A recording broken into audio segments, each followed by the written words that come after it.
Hello, my name is Joseph. Welcome back to my kitchen, and today we are going to be making Baid Mutajjan, or fried hard-boiled eggs.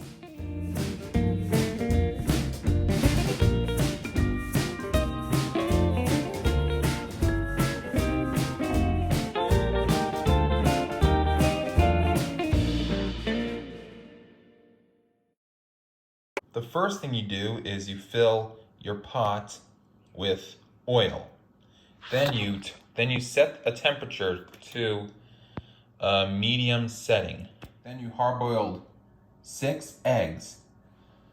And I'm just peeling one right now as an example. For breading, I used white flour, cumin, garlic powder, salt, and a tiny bit of cinnamon. Take your egg.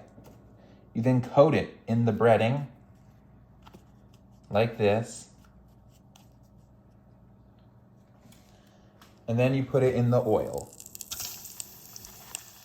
And the finished product should look something like this. Okay, so I just got them out of the fryer. I'm gonna just take a bite out of one of these. It smells good, so let's give this a bite.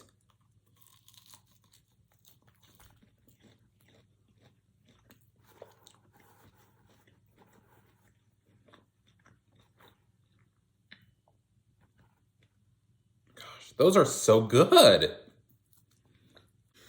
Okay, so thanks for watching my video. Please leave any comments if you have any suggestions or questions about my videos. So until then, peace out and keep on cooking.